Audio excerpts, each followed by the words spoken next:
warahmatullahi wabarakatuh. Waalaikumsalam warahmatullahi wabarakatuh. Selamat pagi. Pagi, Bu. Sebelum pelajaran hari ini kita mulai, alangkah baiknya kita berdoa terlebih dahulu. Berdoa mulai. Selesai. Apa kabarnya hari ini? Baik, Bu. Apa kalian sudah siap untuk mengikuti pelajaran hari ini? Siap.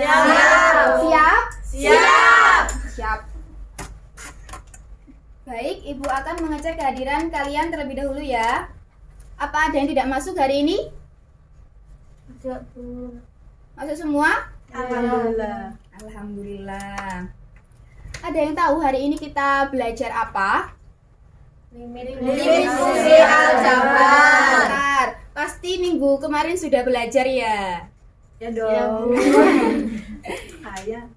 Sebelumnya, Ibu ingin tahu kan limit fungsi aljabar ya. Berarti sebelumnya kita harus sudah belajar apa itu fungsi.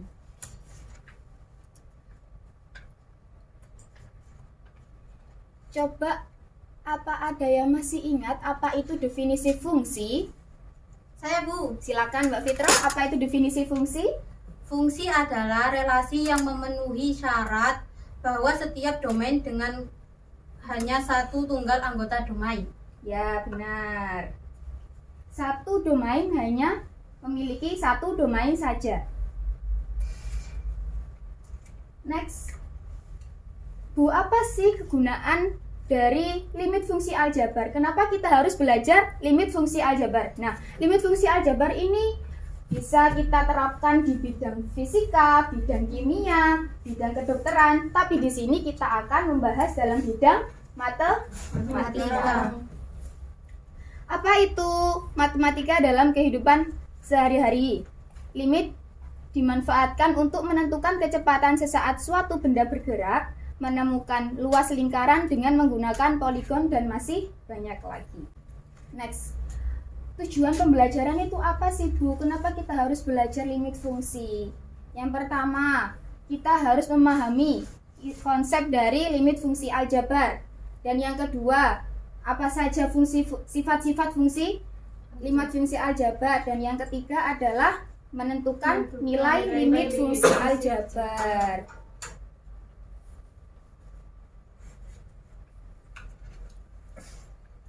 Sebelum Ibu mulai materinya, kalian dengarkan dan kalian pahami ya. Karena setelah materi ini nanti ada kuis dan tugas. Oke? Oke, Bu. Siap. Yang pertama, konsep limit fungsi aljabar. Misalkan X adalah variabel real dan A adalah konstanta real.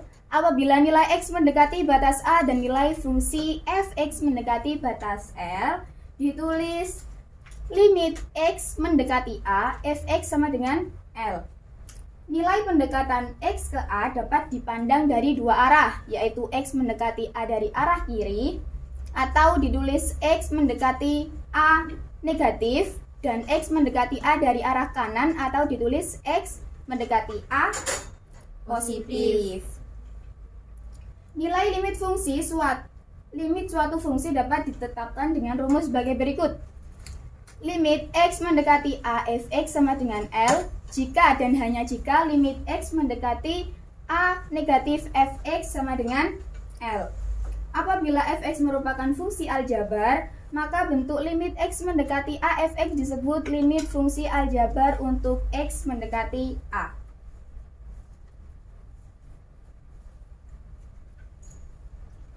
Selanjutnya kita akan membahas sifat-sifat limit fungsi aljabar. Di sini sifat limit fungsi aljabar ada 7 macam. Yang pertama, limit X mendekati A. K sama dengan K. Ada yang tahu K itu apa? Konstanta. Ya. Yang kedua, limit X mendekati A. K kali fx sama dengan K kali limit X mendekati A fx.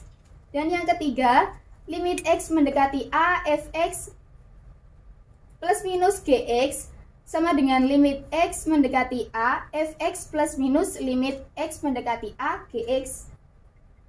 Yang keempat, limit x mendekati a, fx kali gx sama dengan limit fx x mendekati a dan limit x mendekati a gx. 5. Limit x mendekati a fx per gx sama dengan limit x mendekati a fx per limit x mendekati a gx dengan lim x mendekati a gx tidak boleh sama dengan 0. Yang keenam, limit x mendekati a fx pangkat n sama dengan lim x mendekati a fx pangkat n. Dan yang terakhir, limit x mendekati a n akar fx sama dengan n akar lim x mendekati a fx dengan limit x mendekati a fx lebih besar atau sama dengan 0 untuk n bilangan genap. Nah, sekarang kita belajar menentukan nilai limit fungsi aljabar. Yang pertama yaitu dengan cara substitusi. Tentukan nilai limit x mendekati a. Kalau dengan cara substitusi kita memasukkan x. X-nya sudah diketahui, x mendekati 1. Jika diketahui limit x mendekati 1, x kuadrat plus 5x min 3, maka s-nya diganti dengan 1. Jadi 1 kuadrat plus 5 kali 1 min 3. 1 kuadrat sama dengan 1 plus 5 min 3 sama dengan 3. Bisa dipahami dari sini? Bisa.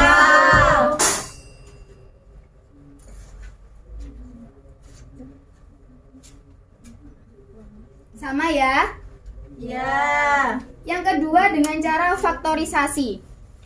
X kuadrat plus 2x min 15 per x min 3. Limitnya tadi kan x mendekati 3. Kalau ada x kuadrat plus 2x min 15, jadi kita harus memfaktorkan terlebih dahulu. Lim x mendekati 3, x kuadrat plus 2x min 15 per x min 3. Yang mana yang difaktorkan, yang atas atau yang bawah? Yang atas. Faktorkan menjadi x min 3 x plus 5 X min 3. Ada yang sama? Ada. Dicoret ya. Iya dong. Limit x mendekati 3, x plus 5. 3-nya dimasukkan ke x. 3 plus 5 sama dengan 8. Bisa difahami? Bisa. Next ya. Sama? Sama.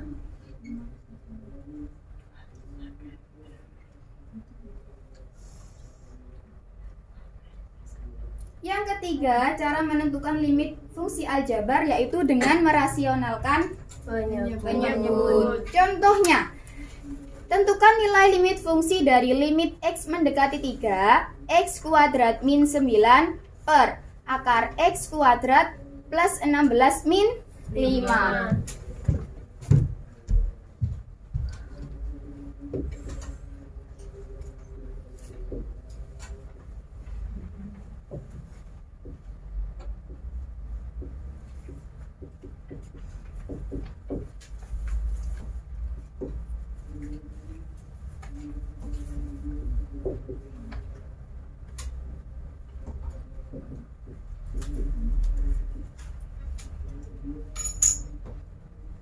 Dari sini, apa yang harus dirasionalkan penyebutnya?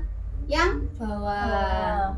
X kuadrat min 9 per X kuadrat plus 16 min 5 kali X kuadrat plus 16. Kalau di sini min, kalau dirasionalkan menjadi plus.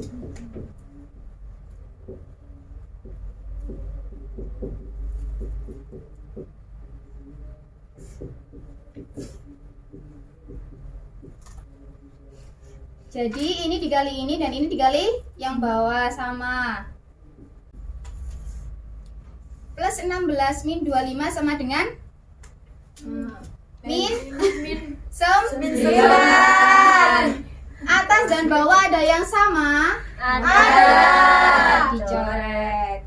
Jadi tinggal akar X kuadrat plus 16 plus 5. Bisa dimasukkan ya? Bisa. 3 kuadrat plus 16 plus 5. 3 kuadrat berapa? 9 plus 16 25 plus 5. Kan 25 berapa? 5 plus 5 sama dengan 10. Bisa difahami? Bisa.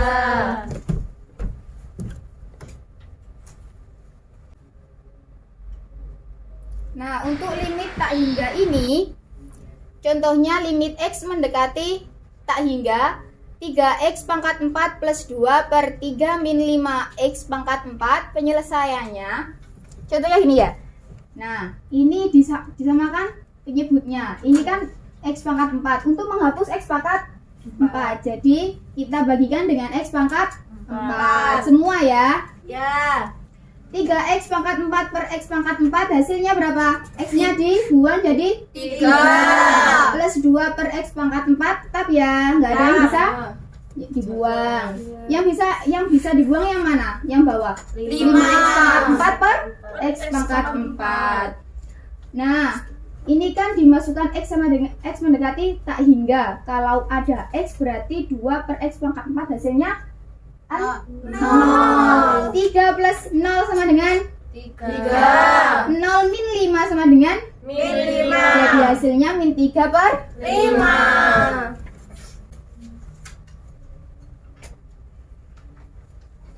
Nah, materi Ibu sudah selesai. Sekarang Ibu akan membagikan kelompok. Pembagian kelompok ya. Ya, Bu. Tadi Ibu kan sudah bilang kalau ada kuis. Nggak tahu kuis individu atau kuis kelompok. Kita bagi 3 kelompok saja ya. Ya, Bu.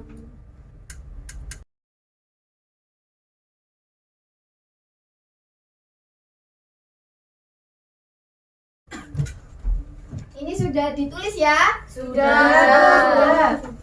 Pintar memang. Ya, Bang.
Nah, setelah ini kalian membentuk kelompok 1, 2, 3 dengan lingkar-lingkar di setiap bangkunya. Ya, Bu. Kelompok 1 di mana? Kelompok 1 di mana? Kelompok 1, 2, 3 di belakangnya. Iya. Ya. Biar nggak usah jauh-jauh. Oh, 3 ya, guys.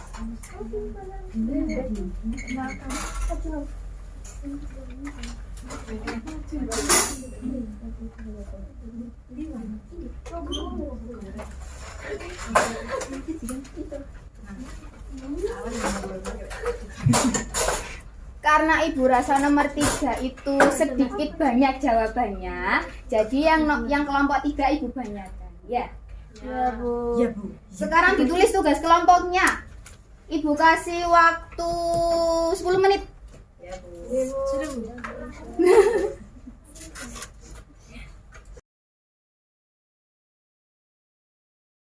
Nanti kalau ada yang nggak bisa atau perlu yang ditanyakan, silakan tanya ke ibu ya.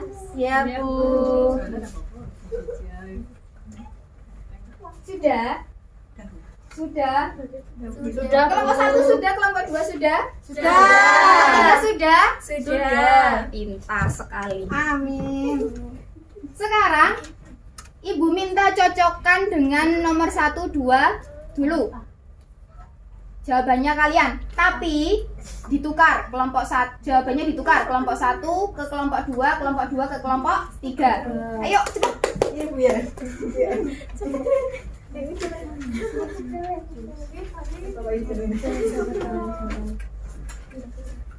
Salah berapa, benar berapa ditulis ya. Ya, Bu. Semua. Salah semua. Ini yang nomor 3. Kalau sudah selesai dikumpulkan ke depan lembar jawabannya.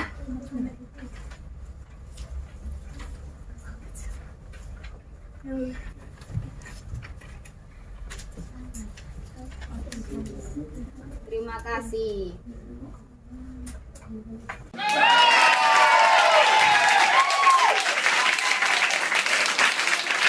Tapi ibu masih mau nambah lagi. Ya Allah, Bu. Nggak apa-apa, biar bisa. Sekarang ganti dengan tugas individu. Tugas individunya gini, kalau absennya genap, mengerjakan yang genap. Kalau absennya yang ganjil, mengerjakan yang ganjil. Oke? Oke, Bu. Ibu kasih waktu 7 menit saja, 2 soal. Iya, Bu. Sudah selesai, Bu.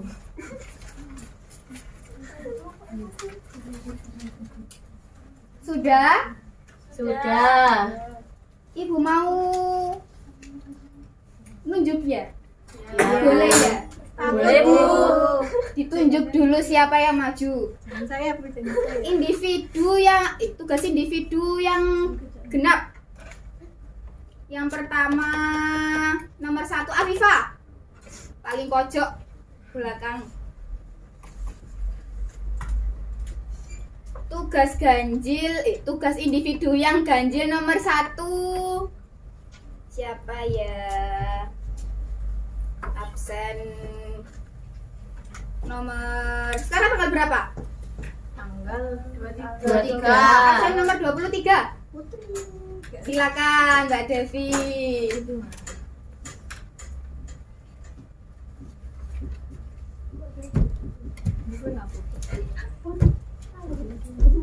Individu yang genap nomor 2 sekarang bulan berapa?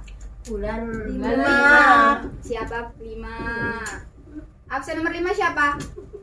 Genap atau ganjil, Bu? Genap. Genap. Siapa? Saya. Ya, Ida, maju ya. Untuk yang ganjil, sekarang tahun berapa? 2021. 2022. 22. Siapa absen 22? Saya, Bu. Ya, silakan Mbak Putri maju. Masih penuh, Bu. Ya, ditunggu ya. Antri. Ida nggak sabar.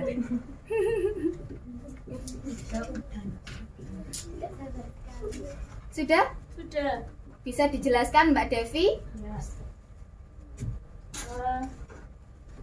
Sini saya mengerjakan tugas individu ganjil. Jadi yang pertama, soalnya limit x mendekati 4, x kuadrat min 2x min 8 per x min 4.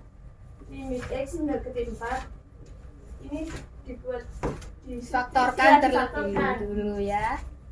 X min 4 dikali X plus 2 per X min 4. Di sini kan ada yang sama, jadi kita coret. Terus limit X mendekati 4 dikali X plus 2. Setelah itu dimasukkan X sama dengan 4. 4 ditambah 2 sama dengan 8. Ya, kasih aplaus dulu dong. Terima kasih Mbak Devi. Sama-sama, Bu. Dari materi hari ini apa ada yang masih ditanyakan? Sudah. Sudah paham semua ya? Sudah. Ya. Ibu berikan tugas rumah. Banyak sekali tugasnya. Enggak apa-apa. Nggak usah banyak-banyak, Bu, ya. Sedikit aja Bu. Kita Ya, ditulis dulu ya. Ya, Ya, Bu. Bu. Sudah? Sudah. Nah, kesimpulan limit fungsi adalah salah satu konsep mendasar dalam kalkulus dan analisis tentang suatu fungsi mendekati titik masukan tertentu. Dalam bahasa matematika, limit menjelaskan nilai suatu fungsi jika didekati dari titik tertentu. Mengapa harus didekati dari titik tertentu dan bukan tepat di titik tertentu? Karena tidak semua fungsi terdefinisi pada semua titik. Jadi faktor terpenting adalah memahami konsep dan definisi dari limit fungsi itu sendiri dan juga sifat-sifatnya. Ada yang masih ingat tadi sifat-sifat dari limit fungsi ada berapa? Saya Bu 7. 7, bagus. Terus menentukan limit fungsinya ada berapa? 4. Ada apa saja? Substitusi, Lanjut, nomor 2. faktorisasi, Terus dan yang ketiga? merasionalkan penyebut, Terakhir? nilai limit tak hingga. Ya, betul sekali. Minggu depan kita akan belajar turunan ya, jadi harus dipelajari di rumah. Siap? Siap, Bu. Mari kita akhiri pembelajaran pada pagi hari ini dengan bacaan hamdalah.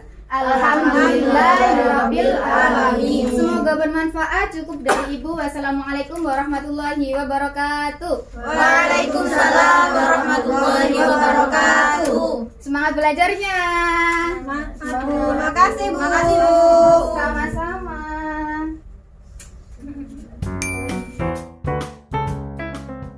Assalamualaikum warahmatullahi wabarakatuh. Waalaikumsalam warahmatullahi wabarakatuh. Menurut saya pada pembelajaran Mbak Umi Mukhalifah ini memiliki kelebihan dan kekurangan. Kelebihannya yaitu untuk keserasian busana, kerapian busana, terus sudah bagus. Terus untuk persepsi juga sudah ada, tujuan pembelajaran juga sudah ada. Terus untuk kekurangannya model pembelajarannya itu lebih ke pembelajaran langsung. Terus proses penyampaiannya juga terburu-buru, gitu Mbak. Ya, terima kasih Mbak Ria. Assalamualaikum warahmatullahi wabarakatuh. Saya di sini akan mengomentari dari pembelajaran Mbak Mukhalifah yaitu kelebihan dan kekurangannya. Kelebihan yaitu keserasian busana sudah baik, kerapian busana sudah baik, sudah terdapat apresiasi tujuan pembelajaran, dan kekurangannya adalah dalam proses penyampaian materinya itu terlalu terburu-buru. Siap, terima kasih. Insya Allah akan saya pelajari ke depannya.